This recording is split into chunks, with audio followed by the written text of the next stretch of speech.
Yeah. A friend gave me this book, Sue Berry, and it's Millie and Tilly, the story of Town Mouse and Country Mouse.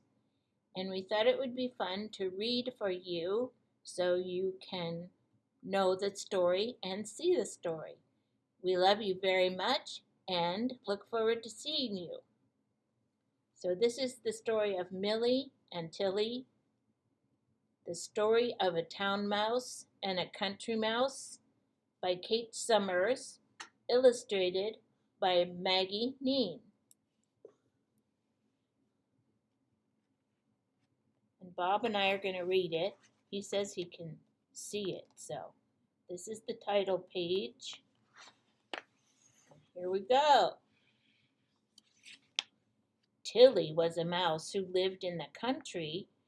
She was every bit a country mouse, from the top of her ears to the tip of her tail.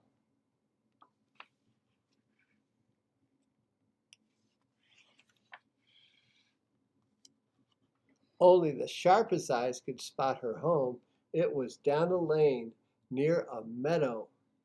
In the roots of a big old tree.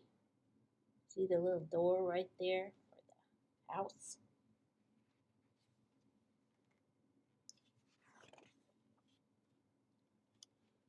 Tilly was poor, but she worked hard to make her house comfortable. Each room was neat as a pin and furnished with everything a simple mouse could want: a table, small chairs, some chairs, and a soft little bed with a quilt she had sewn, stitch by stitch. Every day Tilly got up early and did all her mouse work before breakfast. She plumped the cushions, swept the floor, and even polished the stove.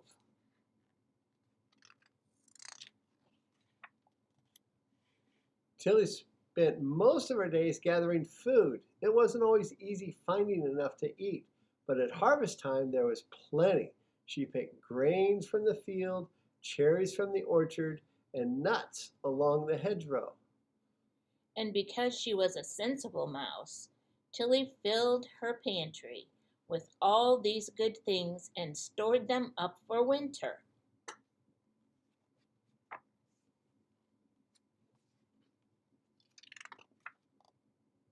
One sunny morning, Tilly was out collecting acorns when she bumped into a mail mouse. He had a letter for her. It said, "Dear Tilly, I'm coming to see you today. I've never been to the country, and so I want to see it. So it will be a big adventure. Love, Millie." Tilly was so excited that she hugged the mail mouse. Then she told him all about Millie, her friend from town. "I hope you have enough food," he said. "Folks say that town mice eat a lot." When Tilly got home, she put on her apron and began cooking right away. She was a good cook, and soon delicious smells of baking floated from the kitchen. After that, Tilly dusted the furniture again. She had already done it once that morning, and then she felt like everything was ready. Waiting was hard. Soon Tilly began to worry. What would they do all day? Millie had often written about her life in town. It sounded much more exciting than country life. "I hope she won't be bored," thought Tilly. The clock ticked away. 1 hour, 2 hours. Meanwhile, Tilly kept peeping out the window every few minutes. What if Millie had gotten lost? Finally, as the clock struck 6, she heard a knock, and at the door there was her friend on the doorstep. They kissed noses. "At last," Tilly squeaked. "I thought you'd never get here." "I would have arrived sooner," explained Millie, "but a kindly snail carried my bags, and it's taking us all day." Because the snail moves slower than the mouse. The mouse moved very quick.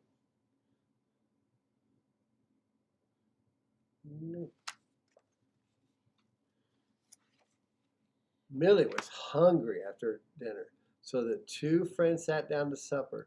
They ate cabbage soup, roasted chestnuts, chestnuts, cherry turnovers and bread, and hot apple pie, seed cake, plum dumplings.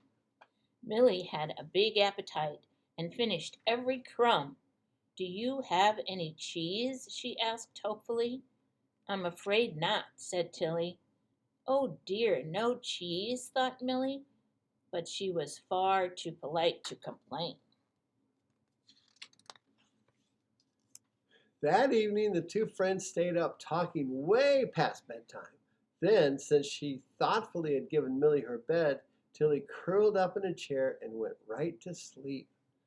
But in the bedroom, Millie lay awake for a long time. Night time in the country was so quiet that she couldn't sleep a wink, and at dawn, when she was fast asleep, the birds woke her up with their singing.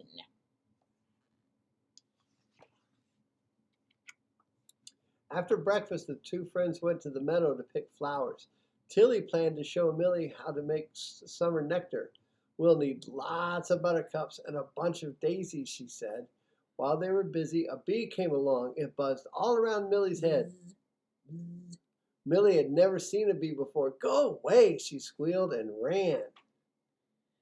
On a different day, they went walking near the farm, and suddenly a sheep put its head through the fence and went bah, bah. It frightened Millie all to pieces.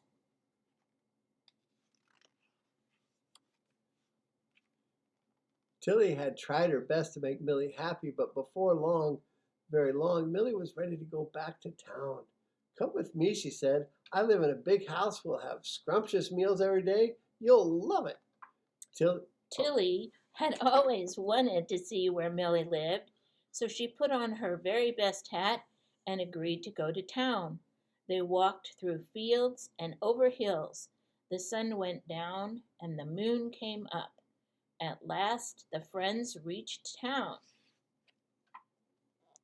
They scurried along a busy street until Millie stopped outside a hole. I'm here, she whispered, disappearing into the wall. Tilly followed. It was all so strange that she felt quite nervous. Millie led the way along a hall. The carpeting tickled Tilly's feet. Then they scampered down a winding staircase, down around and down again to a room at the very bottom. And there in the corner stood a dollhouse. It had painted windows, a roof, and two chimneys, and a front door with a real bell. We're home, said Millie. Won't you come inside?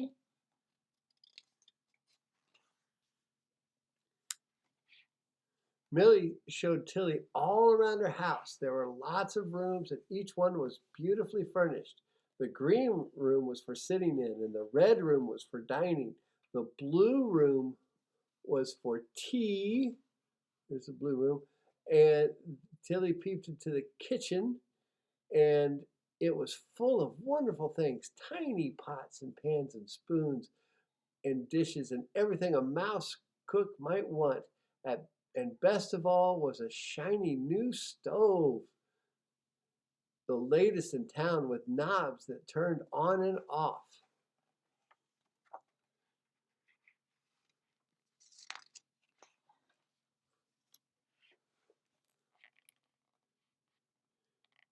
Then they went upstairs. This is your room, Tilly, said Millie. I hope you like it. The bedspread was primrose yellow with curtains to match, tied with tassels and bows. Oh, Tilly sighed, how lovely. There was a feather bed with lacy pillows, a dressing table, and a footstool. The wallpaper was covered with daisies that reminded Tilly of home. She peered into every nook and cupboard, her nose twitching with delight. Time to eat, said Millie. My tummy is grumbling. Tilly supposed they would go to the kitchen, but Millie laughed. Oh, I don't cook at all, she said. There's always food ready at the big house. So the two friends scampered out of the dollhouse in search of some supper. Upstairs they went, into the big kitchen. Here, give me your paw, said Millie, and they clambered up a shelf and into the pantry. Tilly gasped to see so much food. There were chocolate cupcakes, cinnamon buns, crusty pies, nutty cookies, jars of jelly, a tray of tarts, and ginormous chunks of cheese. Dig in, said Millie. Eat as much as you like. But before they could nibble anything, a cat came along and jumped on a chair and